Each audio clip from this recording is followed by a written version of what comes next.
하나님의 사랑은 지치지 않는다라는 제목의 말씀으로 함께 은혜를 나누고자 합니다. 2009년에 개봉했었던 이 원앙소리라는 영화를 기억하십니까? 이 다큐멘터리 영화인데요, 거의 300만 명 가까이가 그 영화를 관람했습니다. 나름 인기가 있었습니다.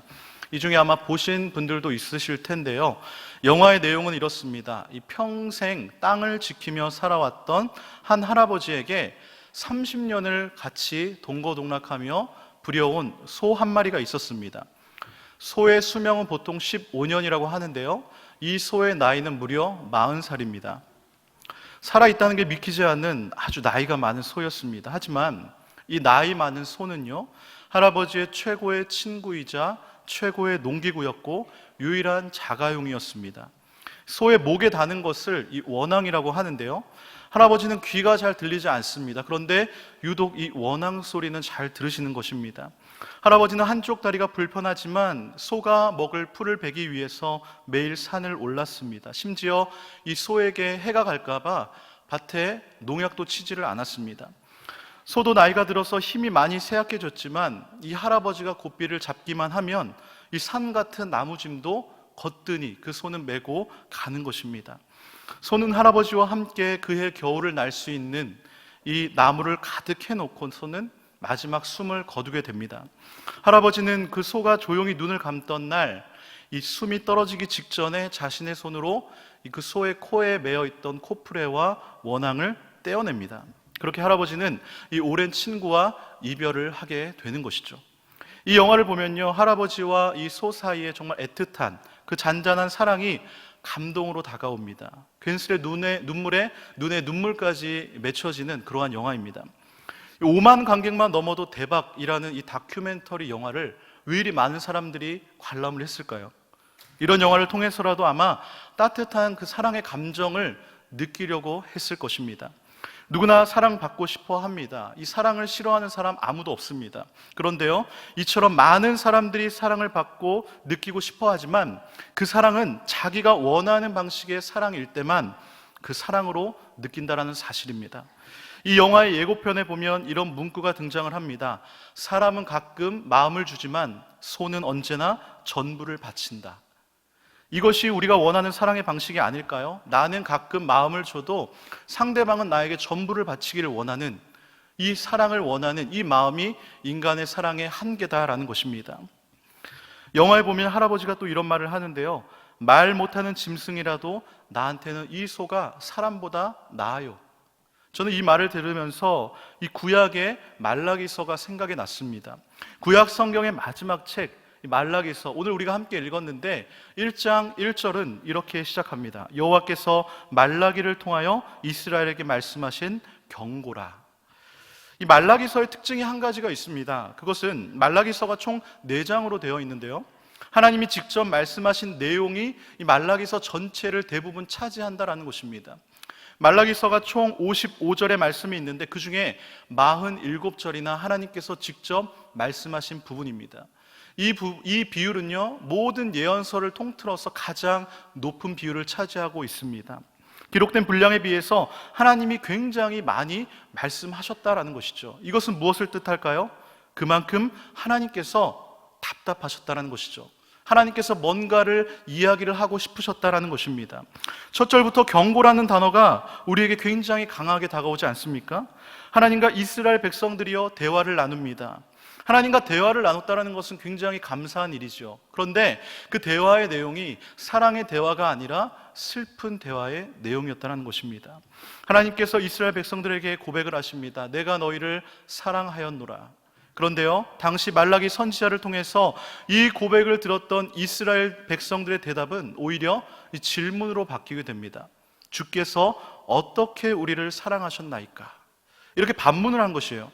내가 너희를 사랑하였노라라는 고백을 들었으면, 그렇습니다 주님, 하나님, 우리는 지난날의 하나님의 사랑을 충분히 기억하고 있습니다 라는 이런 답이 나와야 되는데, 오히려 하나님께서 사랑하셨다라는 고백을 들었던 말라기 시대의 그 이스라엘 백성들이 질문으로 바꿔서, 글쎄요, 주께서 언제 어떻게 우리를 사랑하셨나요? 라고 반문하는 것입니다.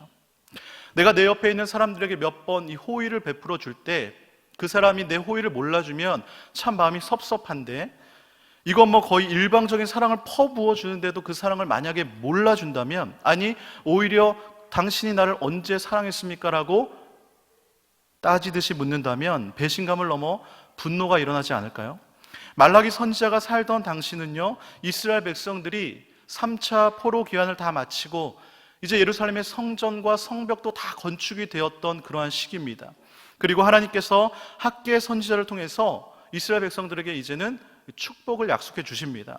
학개 2장 18, 19절을 보시면 성전을 짓기 전에는 곡식 종자가 창고에 있었고 포도나무, 무화과나무, 석류나무, 감람나무의 열매를 맺지 못했지만 이제 성전의 기초가 놓이던 날, 그날부터 너희들의 살림살이가 나아질 것이다. 너희들이 이제는 좀 살림살이가 편해질 것이다. 축복을 약속하신 것입니다. 대부분의 유대인들은 이제 하나님께서 주실 그 복을 기대하며 하루하루 살아갑니다. 그런데요, 한 해가 지나고 두 해가 지나도 하나님께서 약속해 주셨던 이 축복이 이루어질 기미가 안 보이는 것입니다. 여전히 그들은 페르시아 총독의 지배를 받는 민족이었습니다. 오히려 살기가 더 점점 어려워지는 것입니다. 이제는 하나님의 약속도 믿을 수가 없게 되었습니다. 처음 성전을 재건했을 때 정말 그 부푼 마음으로 이제 내가 정말 하나님 잘 섬겨야지 라는 마음으로, 감격의 마음으로, 감사의 마음으로 예배를 드렸던 그런 마음들이 점점 시들시들해지는 것이죠. 이렇게 우리가 제사한들 무슨 소용이 있나? 그래서 말씀을 보니까 눈먼 것, 저는 것, 병든 것으로 제사를 드리기 시작하는 것입니다. 결국 하나님께서 10절에서 이렇게 말씀하십니다. 만군의 여호와가 이르노라, 너희가 내 제단 위에 헛되이 불사르지 못하게 하기 위하여 너희 중에 성전 문을 닫을 자가 있었으면 좋겠도다. 내가 너희를 기뻐하지 아니하며 너희가 손으로 드리는 것을 받지도 아니하리라. 이 하나님의 마음이 느껴지십니까? 지금 너희가 이렇게 예배 드릴 바에는 차라리 예배당 문을 닫아버렸으면 좋겠다라고 말씀하신 것입니다. 그럼에도 불구하고 하나님께서 이런 상황에서 내가 너희를 사랑하였노라, 사랑한다라고 말씀하신 것입니다. 2절을 보면 내가 너희를 사랑하였노라 라는 이 말이 과거형처럼 보이지만 이 히브리 원어를 보면요, 이것은 미완료형입니다. 즉 이 말은 과거에도 사랑했고 현재도 사랑했고 미래에도 사랑할 것이다 라는 하나님의 말씀인 것이죠. 그렇다면 이스라엘 백성들이 왜 하나님이 우리를 사랑하지 않는다라고 말하는 것일까요? 그것은요, 하나님이 이스라엘을 사랑하는 기준과 이스라엘이 생각했던 하나님의 사랑의 그 기준이 달랐던 것입니다. 사랑하는 성도 여러분, 여러분들께 하나님께서 물으십니다. 내가 너희를 사랑했고 지금도 사랑하고 앞으로 너희를 더 사랑할 것이다 라고 하나님께서 여러분들에게 물으신다면 여러분들의 대답은 무엇입니까? 반짝 하나님의 축복을 경험하기도 합니다. 시험에 합격했습니다. 취업에 성공했습니다. 결혼에 골인했습니다. 자녀도 낳았습니다. 사업의 첫 스타트가 너무 좋았습니다. 그런데 그 뒤부터 계속 어려움이 닥칩니다. 고난이 몰려오고 경제적으로 궁핍합니다. 사업도 잘 되지 않습니다. 그런데 거기에 엎친 데 덮친 격으로 건강의 문제까지 생기기 시작한 것입니다. 그럼 그때 여러분들의 마음 가운데에 어떤 마음이 들까요? 하나님이 나를 사랑하시나? 오늘 본문에 보면 어떻게라는 단어가 3번이나 등장하는데요, 말라기서 전체를 보면 어떻게라는 단어가 굉장히 많이 등장합니다. 이스라엘 백성들처럼 하나님이 어떻게 나를 사랑하셨습니까? 라는 이런 반문이 생기지 않을까요? 이것이 바로 우리의 모습이라는 것입니다. 내 방식대로의 사랑이 아니면 사랑을 느끼지 못하는 것입니다. 오히려 왜 사랑해주지 않느냐며 따지는 것이죠. 서두에 말씀드린 것처럼 소도 주인의 사랑을 알아보며 자신의 모든 것 내어주는데 인간은 그 사랑을 깨닫지도 알지도 못한다라는 것이죠. 이사야 1장 2절에서 4절은 이렇게 말하고 있습니다. 하늘이여 들으라, 땅이여 귀를 기울이라. 여호와께서 말씀하시기를 내가 자식을 양육하였거늘 그들이 나를 거역하였도다. 소는 그 임자를 알고 나귀는 그 주인의 구유를 알건만은 이스라엘은 알지 못하고 나의 백성은 깨닫지 못하는도다. 슬프다 범죄한 나라요, 허물진 백성이요, 행악의 종자요, 행위가 부패한 자식이로다. 그들이 여호와를 버리며 이스라엘의 거룩하신 이를 만홀히 여겨 멀리하고 물러갔도다. 이것이 성경이 말하는 인간의 모습이다라는 것이죠. 예레미야 8장 7절은 또 이렇게 말합니다. 공중의 학은 그 정한 시기를 알고 산비둘기와 제비는 두루미는 그들이 올 때를 지키거늘 내 백성은 여호와의 규례를 알지 못하는도다. 그렇습니다. 이 이스라엘 백성들이요, 이 정도로 하나님을 알지 못했다라는 것이 성경이 말하는 증거인 것이죠. 그렇기 때문에 구약의 마지막 성경, 오늘 말라기에서는 무엇이라고 말합니까? 6절을 보시면 내 이름을 멸시하는 제사장들아, 나 만군의 여호와가 너희에게 이르기를 아들은 그 아버지를, 종은 그 주인을 공경하나니 내가 아버지일진대 나를 공경함이 어디 있느냐? 내가 주인일진대 나를 두려워함이 어디 있느냐라고 말씀하고 있는 것입니다. 자녀는 아버지를 공경하는 것이 당연한데 하나님께서 이스라엘의 아버지가 되시는데도 불구하고 이스라엘이 지금 공경하지 않는다라는 것이죠.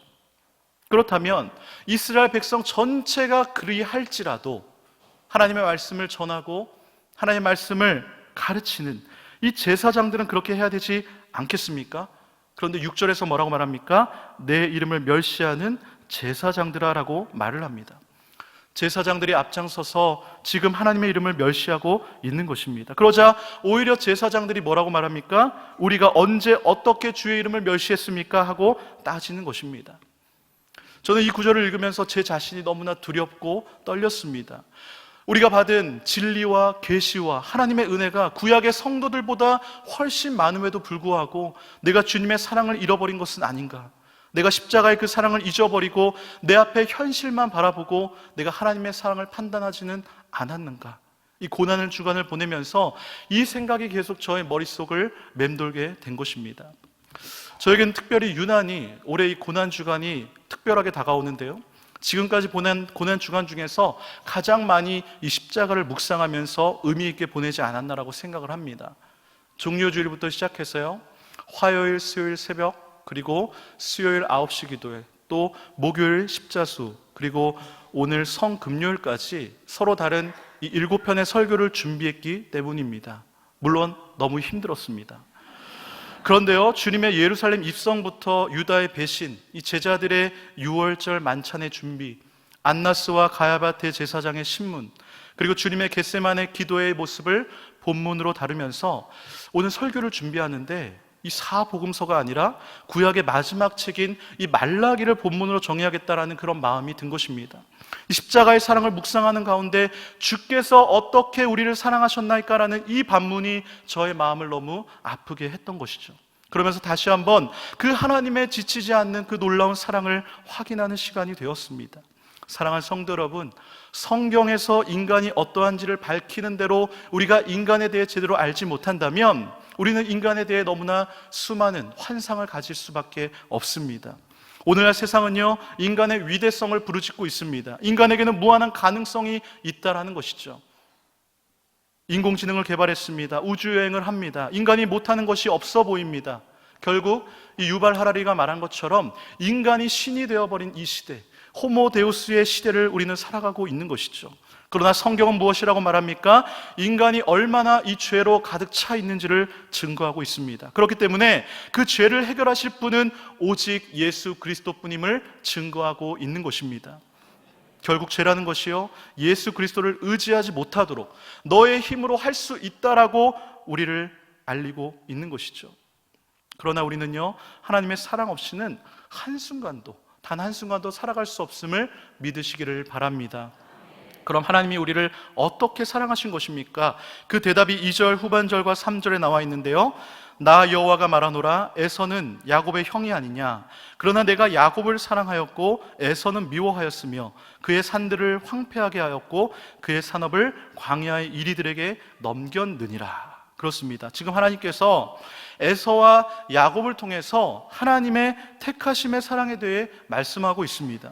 에서는요, 야곱의 형이었습니다. 하지만 하나님이 뭐라 말씀하십니까? 내가 동생 야곱은 사랑했고 에서는 미워했다. 그런데 여러분, 왜 하나님이 에서를 미워하고 야곱만을 사랑하신 것입니까? 사실요, 하나님께서 야곱을 사랑하실 이유가 하나도 없습니다. 왜냐하면 당시에는 오직 이 첫째, 장자만이 아버지의 축복을 이어받았습니다. 그런데요, 야곱은 둘째입니다.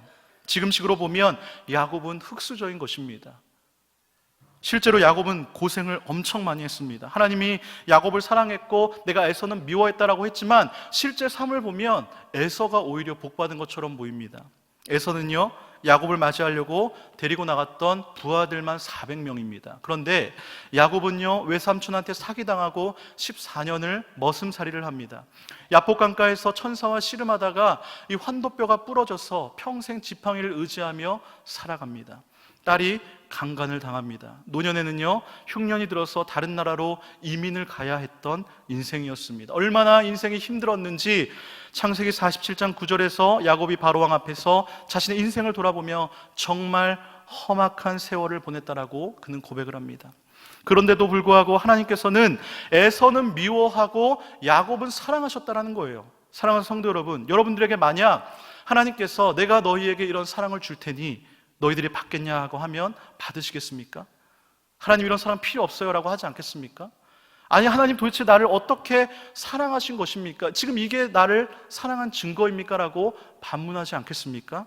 그렇습니다. 하나님의 사랑은요, 우리가 일반적으로 생각하는 세상적인 것이 아닙니다. 하나님께서 우리를 택하시고 자녀 삼아 주신 것, 그것이 바로 하나님의 사랑인 것입니다. 결국 야곱은요, 노년에 하나님의 사랑을 깨닫게 됩니다. 야곱이 죽을 때에 자신을 아들이 출세했던 애굽이 아니라 하나님이 약속했던 그 약속의 땅에 자신을 묻어달라고 하는 것이죠. 그렇다면 하나님이 미워했던 에서는 어떻게 됩니까? 4절 5절을 보면 에돔은 말하기를 우리가 무너뜨림을 당하였으나 황폐된 곳을 다시 쌓으리라 하거니와 나 만군의 여호와는 이르노라 그들은 쌓을지라도 나는 헐리라. 사람들이 그들을 일컬어 악한 지역이라 할 것이요 여호와의 영원한 진노를 받은 백성이라 할 것이며 너희는 눈으로 보고 이르기를 여호와께서는 이스라엘 지역 밖에서도 크시다 하리라. 그렇습니다. 지금요, 에서의 후손이었던 에돔은 완전히 망했습니다. 하나님이 에서를 미워하셨다라고 하는 것은요, 그 미움은 하나님의 그 택하심을 받지 못한 미움인 것이죠. 택하심을 받지 못한 자의 인생의 특징이 무엇인지 아십니까? 자신의 힘으로 자신의 왕국을 건설하려고 하는 것입니다. 하나님이 황폐하게 하면요, 다시 쌓는 것입니다. 그러나 결국 그들이 다시 쌓을지라도 지금 하나님께서 내가 헐어버리겠다라고 말씀하시는 것이죠. 그래서 겉으로 보기에는 아무리 힘이 강하고 아무리 멋지게 번지르르하게 강하다 할지라도 결국 그들은 망한다라는 것을 너희 눈으로 직접 보라는 것입니다. 그렇기 때문에 하나님의 택하심을 받은 너희들은 에돔처럼 망해버릴 수 없다라는 것이죠. 그래서 지금 하나님께서 자신의 언약을 이루시기 위해서 말라기 선지자를 통해 경고의 말씀을 하고 있는 것입니다. 그런데요, 사실 이 경고는요, 경고가 아니라 하나님이 지치지 않는 사랑의 메시지였다라는 것입니다. 그렇습니다. 하나님의 사랑은요, 지치지 않습니다. 믿으십니까? 말라기서의 끝에 보면요, 하나님이요 이스라엘 백성들과 계속 대화를 하시는데 대화를 이어가지 못하고 끝에는 침묵을 하십니다. 그런데 그 침묵의 기간이 무려 400년입니다. 하나님의 사랑이 이제는 끝마친 것 같습니다. 그러나 결국은 그 400년의 침묵 끝에 우리 하나님께서 이 이스라엘 백성들이 어떻게 나를 사랑하셨습니까? 라는 그 대답에 하나님이 질문에 대답을 하십니다. 하나님이 세상을 이처럼 사랑하사 독생자를 주셨으니 이는 그를 믿는 자마다 멸망하지 않고 영생을 얻게 하려 하심이라. 바로 하나님께서는요, 십자가로 그 답을 주신 것입니다. 하나님이 우리를 사랑해서 독생자를 주신 그 이유가 무엇입니까? 요한복음 6장 38절에서 4절을 보면 예수님이 이렇게 말씀하십니다. 내가 하늘에서 내려온 것은 내 뜻을 행하려 함이 아니요 나를 보내신 이의 뜻을 행하려 함이니라. 나를 보내신 이의 뜻은 내게 주신 자 중에 내가 하나도 잃어버리지 아니하고 마지막 날에 다시 살리는 이것이니라. 내가 아버지의 뜻은 아들을 보고 믿는 자마다 영생을 얻는 이것이니 마지막 날에 내가 이를 다시 살리리라. 아멘. 그렇습니다.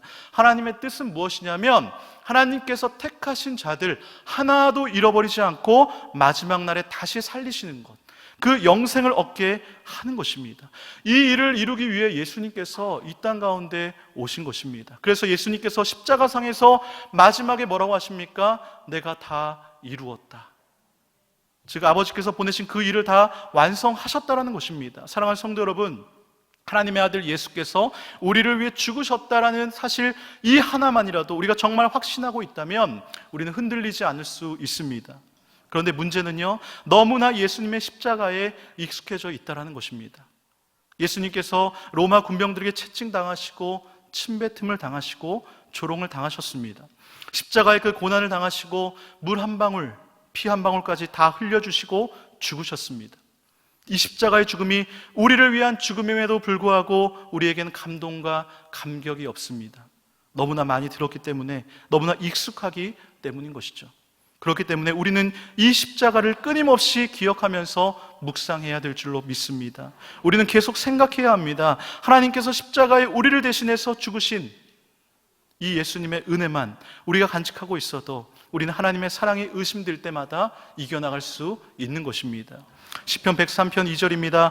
내 영혼아 여호와를 송축하며 그의 모든 은택을 잊지 말지어다.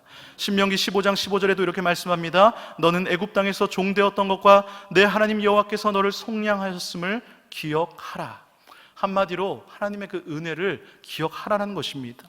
우리를 구별하여서 하나님의 백성 삼으신 그 하나님, 과거에 우리에게 수많은 축복을 해주시고 은혜를 베풀어 주셨던 그 하나님을 우리가 기억하고 있다면 지금 내가 당한 어려움을 이겨나갈 수 있는 그 힘이 생기는 것입니다. 사랑하는 성도 여러분, 바라옵기는 오늘 이 밤 하나님께 그 선택적인 사랑, 그 사랑을 깨닫는 시간이 되시기를 간절히 소망합니다. 오늘은 고난주간의 금요일입니다. 다른 말로 성금요일이라고 부릅니다. 예수님이 십자가에 돌아가신 그 날입니다. 주님께서 인류의 죄를 담당하시고 대신 죽으신 날입니다. 그렇기 때문에 우리에게 의미하는 바가 굉장히 큰 날이죠. 여러분들은 오늘 어떠한 마음으로 이 자리에 오셨습니까? 여러분들은 오늘 예수님의 장례식에 오신 것입니까? 예수님의 십자가를 구경하러 오신 것입니까? 성금요일이니까 한번 가보자, 한번 구경하러 가볼까 하는 마음으로 오셨습니까? 아니죠. 여러분들이 못 박힌, 여러분들이 직접 못 박힌 그 십자가를 보는 것입니다. 사도 바울은 갈라디아에서 말합니다. 내가 그리스도와 함께 십자가에 못 박혔나니 그런즉 이제는 내가 사는 것이 아니요 오직 내 안에 그리스도께서 사시는 것이라. 이제 내가 육체 가운데 사는 것은 나를 사랑하사 나를 위하여 자기 자신을 버리신 하나님의 아들을 믿는 믿음 안에서 사는 것이라. 바울이 실제로 주님과 십자가에 못 박히신 것입니까? 바울은요, 우리처럼 예수님 십자가에 못 박히신 건 못 봤습니다. 그가 실제로 주님과 함께 십자가에 못 박히지도 않았습니다. 그런데도 불구하고 어떻게 바울이 이런 고백을 하는 것입니까? 바로 바울이 이 모든 일이 하나님이 친히 하신 일임을 믿었기 때문인 것입니다. 바라옵기는 이 바울의 고백이 저와 여러분들의 고백이 되기를 간절히 소망합니다. 사랑하는 성도 여러분, 우리가 주님의 십자가 앞에서 우리가 해야 할 일은 내가 죽었습니다 고백하고 주님을 믿고 사는 것입니다. 내가 죽어야 부활이 있는 것입니다. 내가 죽고 예수로 사는 삶이 될 때에 부활의 기쁨과 십자가의 능력이 나타나는 줄로 믿습니다. 이런 삶을 살고 있고 살다가 간 한 부부의 이야기로 오늘 설교를 마치고자 합니다. 2017년 성탄절을 3일 앞둔 22일 날 이 KBS 스페셜 암이라는 이 프로그램에서 이관희 오은주 집사님 부부의 삶이 이 세상에 공개됐습니다. 고등학생이었던 오은주 집사님에게 이 이관희 집사님이라는 분은 이 오빠의 과외 선생님이자 첫사랑이었습니다. 이 오랜 연애 끝에 부부가 되었고 결혼 3년 만에 예쁜 딸 소연이를 낳았습니다. 그런데 이 오 집사님이 산후조리원에서 나오던 날 이 37살의 젊은 남편이 이 대장암 4기라는 이 청천벽력 같은 소식을 듣게 됩니다.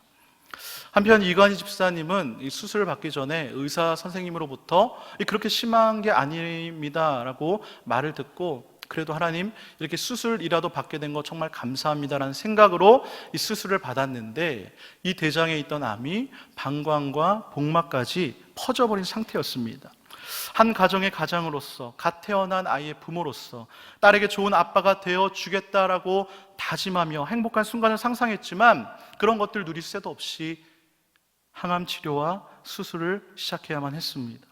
비록 몸도 마음도 힘든 치료였지만 하나님이 나를 이렇게 버리지 않겠지라는 믿음이 있었고 가족에게 힘든 모습 보이고 싶지 않아 어떻게든 버티면서 그렇게 치료를 받았습니다. 그런 와중에 이관희 집사님에게 절망의 사건이 일어납니다. 사랑하는 아들이 이 중환병에 걸려서 생사를 건 싸움을 하는 것을 옆에서만 지켜봤던 게 너무나 힘드셨던지 이관희 집사님의 어머니가 아들 미안해, 내가 아들에게 해줄 수 있는 게 아무것도 없네 라는 마지막 말을 남기고 세상을 떠난 것입니다. 그리고 어머니가 떠난 지 5개월 후에 이 아내였던 오집사님마저 혈액암 4기 진단을 받게 됩니다. 주님, 이러다가 우리 가족 모두 다 죽게 생겼습니다. 주님, 제가 다 잘못했습니다. 제가 잘못했습니다. 그의 울부짖음의 영상을 보는 저는 눈물이 그치질 않았습니다. 방송에 나간 후에 많은 사람들이 이 집사님에게 이렇게 물어봤습니다. 아니, 당신이 믿는 그 하나님을 향한 당신의 믿음이 무엇이기에 사랑하는 어머니의 그 비극적인 죽음 앞에서도 하나님을 사랑하냐고, 하나님을 찬양할 수 있냐고, 어떻게 하나님을 원망하지 않을 수 있냐라고 물어봤습니다. 방송에서는요, 아내 오집사님이 남편이 하나님을 원망하지 않았다라고 했는데, 이 이관희 집사님이 이제 자신이 다니던 교회에서 간증했을 때, 그가 출석해서 했던 간증에서 이렇게 그가 고백을 합니다. 사실은 저도 눈으로 믿어지지 않고 믿고 싶지 않았던 현실 앞에 깊이 절망했고 하나님을 원망하는 마음으로 기도했습니다. 하나님, 제가 언제 암에 걸려서 하나님을 원망한 적 있습니까? 제가 그동안 주님께 드렸던 그 기도 주님도 잘 아시잖아요. 사랑하는 아들의 질병으로 마음이 무너져서 힘들어만 했던 엄마의 마음 지켜달라고, 그 누구도 이해할 수 없는 그 상한 심령 주님께서 직접 위로해달라고 제가 그렇게 기도했는데 이런 기도도 안 들어주시면 제가 앞으로 하나님께 어떻게 기도드릴 수 있습니까? 저를 더 이상 시험에 들게 하지 말아달라면서 이런 원망의 마음을 가지고 기도했다라는 것이죠. 그런데요, 그때 집사님의 마음에 성령님께서 역사하십니다. 자식으로서 사랑하는 그 어머니의 죽음 앞에 절망하며 가슴 아파했던 것과 비교할 수 없는 그 깊이로 함께 애통해 하시며 가슴 찢고 계시며 울고 계셨던 주님의 마음이 전달이 된 것입니다. 이때부터 그는 감히 하나님을 원망할 수 없었다라고 말을 합니다. 한 번은 이런 생각이 들었다고 합니다. 이런 쓰나미같이 몰려오는 질병의 고통 속에서 어떻게 우리 부부가 요동치 않고 평온할 수 있었을까? 그때 그가 평소에 썼던 묵상 일기를 보니까 이런 고백이 적혀 있었다고 합니다. 벼랑 끝에 위태롭게 서 있던 나의 모습을 바라본다. 이런 절망의 현실 속에 나에겐 왜 두려움이 없는가? 너무 많은 고난을 받아 두려움이라는 감정에 무뎌진 걸까? 아니면 이제 될 대로 되라, 나는 모르겠다 하는 자포자기의 상태인가? 근데 그 당시에 내린 이분의 결론은 무엇이었냐? 하나님의 사랑이었다는 거예요. 비록 세상 사람들의 눈에 보이지 않을지 몰라도 벼랑 끝에 위태롭게 서 있는 사랑하는 아들을 향해서 두 팔을 벌려 안고 계시는 주님의 손길, 그 하나님의 사랑. 그렇습니다. 자신이 적은 그 묵상의 일기를 보면서 그가 느낀 것은 하나님의 선하심과 신실하심, 그것을 바라보니까 벼랑 끝에 주는 죽음에 대한 두려움과 공포가 아니라 오직 하나님만이 주실 수 있는 그 참된 평안과 위로를 얻을 수 있었구나. 내가 바라봐야 할 것은 나를 낙심케 하는 절망이 아니라 이 위기 순간에 우리와 함께 하시며 우리의 손을 잡아주시고 위로해 주시며 우리에게 힘을 내라고 격려해 주시는 바로 그 하나님의 사랑, 그 은혜이구나. 힘들지만 내가 한 걸음 한 걸음 주님만 바라보며 나아가자. 이것이 바로 이 부부가 살아갔던 방법인 것입니다. 이관희 집사님은요, 2018년 9월 16일 40번째 생일 새벽에 숨을 멈추었습니다. 그리고 설교를 준비하면서 이 부부의 삶이 다큐멘터리 영화로 제작이 되어서 다음 달에 개봉한다는 소식도 들었습니다. 사랑하는 성도 여러분, 나에게 이런 일이 생긴다면 이 이관희 집사님처럼 하나님의 사랑을 고백할 수 있겠습니까? 오늘 본문의 사람들처럼 하나님 어떻게 나를 사랑하셨습니까? 절규하지는 않을까요? 오늘 이 시간 그 모든 능력과 모든 권세를 다 내려놓으시고 나를 위해 십자가의 고통당하신 그 주님을 기억하면서 십자가의 사랑을 깊게 체험하시는 여러분들이 되시기를 간절히 소망합니다. 십자가 그 그늘 아래에 소망이 있고요, 십자가 그 그늘 아래에 생명이 있음을 믿으시기를 바랍니다. 하나님의 사랑은요, 지치지 않습니다.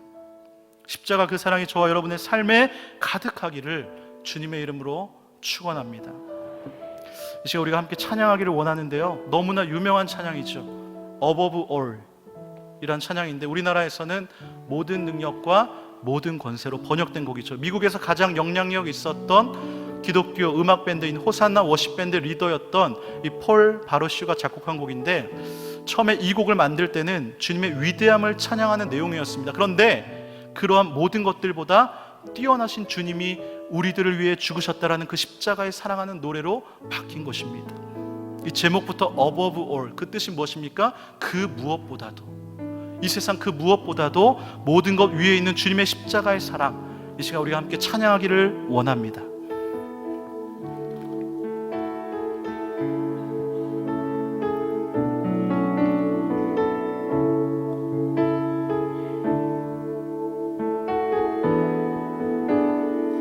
모든 능력과 모든 권세, 모든 능력과 모든 권세, 모든 것 위에 뛰어나신 주님,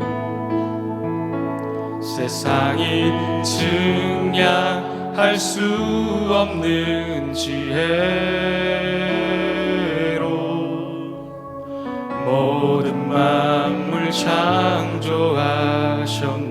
모든 나라와 모든 보좌, 모든 나라와 모든 보좌, 이 세상 모든 경이로움보다,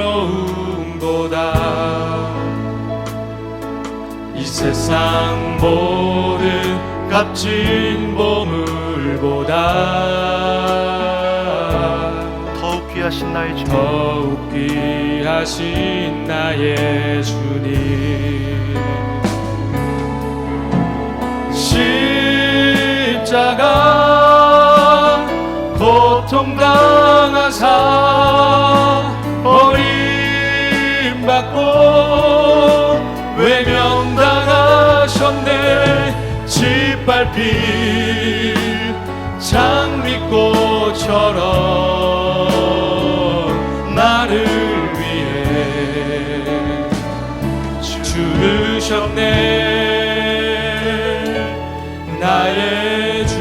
우리 조금만 더 빠르게 부르겠습니다. 모든 능력과 모든 권세, 모든 것 위에 뛰어나신 주님, 세상이 증량할 수 없는 지혜로 모든 만물 창조하셨네. 모든 나라와 모든 보좌, 이 세상 모든 경이로움보다, 이 세상 모든 값진 보물보다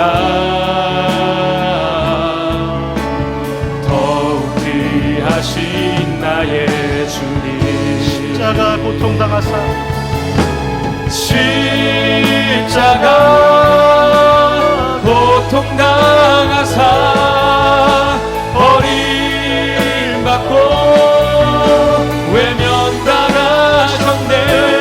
짓밟힌 장미꽃처럼 나를 위해 죽으셨네. 나의 주. 십자가 고통당하사, 십자가 고통당하사 버림받고 외면당하셨네. 짓밟힌 장미꽃처럼 나를 위해 죽으셨네. 나의 주. 십자가, 십자가, 십자가, 십자가, 그 그늘 아래 내 소망이 있네. 십자가, 십자가, 그 그늘 아래 내 생명이. 우리 함께 두 손을 들고 함께 찬양하겠습니다. 십자가, 십자가, 십자가,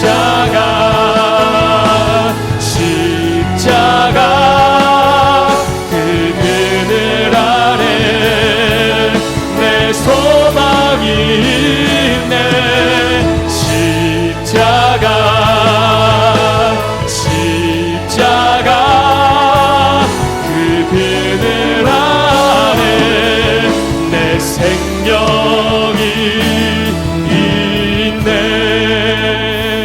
그렇습니다. 십자가 그 이름에 능력이 있는 줄로 믿습니다. 우리가 말씀을 기억하며 함께 통성으로 기도하기를 원하는데요. 주님 달려 돌아가신 그 십자가 나를 위한 사건임을 믿어지게 하시고 내가 죽고 예수로 사는 삶이 되게 해달라고 이 시간 주의 이름만 부르며 통성으로 기도합니다.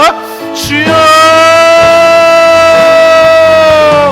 주님 아버지 감사합니다. 주님 아버지 시간 기도하며 나아갑니다. 주님 아버지 주님 달려가신 그 십자가가 아버지 나를 위한 십자가임을 믿고 기억하며 나아갈 수 있도록 주여 은혜를 주시옵소서. 주님 아버지 이 시간 주님의 그 십자가의 놀라운 사건이 주님 아버지 나를 위해 죽은 사건이라 기억하시는 것을 원합니다. 주님 나를 어떻게 사랑하셨습니까? 라는 그 기억 앞에 아버지 그 실문 앞에 주님의 십자가가 나의 대답이 되게 하여 주시옵소서.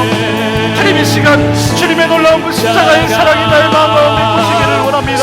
주님 아버지 이 시간 우리가 주님의 십자가의 사랑을 깨닫기를 원합니다. 주님 우리의 심령 가운데 놀라운 십자가의 사랑이 보시기를 원하오니 주님 아버지 우리 마음과 이 심령으로 역사하여 주시옵소서. 주여 성령하나님 시간 가운데 역사하여 주시고 주님의 놀라운 십자가의 능력이 나의 삶 가운데 나타날 수 있도록 주여 은혜 내려 주시옵소서. 주여 역사하여 주시옵소서. 주님 이 시간 함께하여 주시옵소서. 주여 도와주시옵소서. 하나님 그렇습니다. 주님 나를 사랑하신다 말씀하셨지만 주가 어떻게 나를 사랑했냐라고 대답하는 자가 바로 나였습니다. 주님 오늘 이 시간 주님의 그 십자가의 사랑 그 능력을 깨달아 알게 하여 주시옵소서. 그래야 나는 죽고 예수로 사는 삶이 되게 하여 주시옵소서. 부활의 축복과 영생의 기쁨을 누리며 살아가는 복된 인생 되게 하여 주시옵소서. 오늘 우리가 이 밤에 기도하며 나아갈 때에 주님의 십자가가 능력이 나타나는 놀라운 밤이 되게 하여 주시옵소서. 이 모든 말씀 예수님의 이름으로 기도합니다. 아멘. 우리 함께 무엇이 변치 않아 찬양하며 하나님께 예물 드리겠습니다.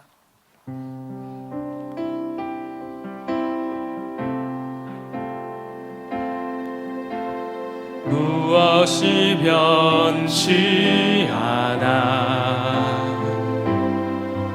내 소망이 되며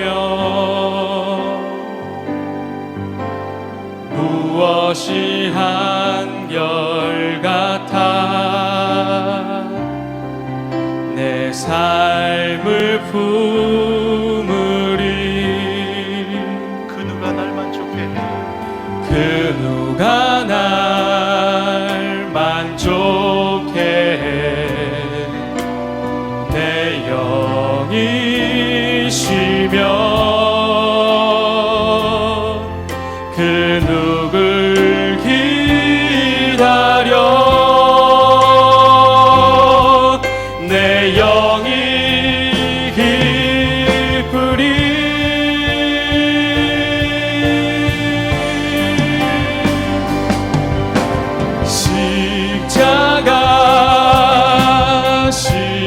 십자가 그 그늘 아래 내 소망이 있네.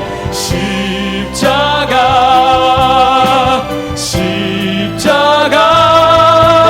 그 그늘 아래 내 생명이 있네. 십자가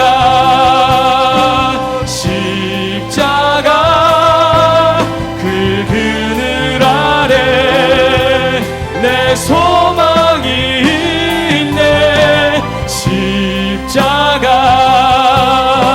십자가 그 그늘 아래 내 생명이 있네. 드려져 헌금 위에 기도하겠습니다. 하나님 감사합니다. 정성껏 준비한 예물 올려드립니다. 주님 기쁘게 받아 주시옵소서. 주님의 십자가의 사랑 내가 간직하며 누리게 하여 주시옵소서. 우리의 삶의 통치자가 하나님임을 고백합니다. 우리의 삶의 자리에서 하나님의 나라가 확장되게 하시고 하나님의 그 통치하심과 인재하심, 인도하심을 경험하며 살아가는 복된 자녀를 다 되게 하여 주시옵소서. 이 모든 말씀 예수님의 이름으로 기도드립니다. 아멘. 네, 오늘은 9, 10, 11, 12 여전도의 특송이 있습니다.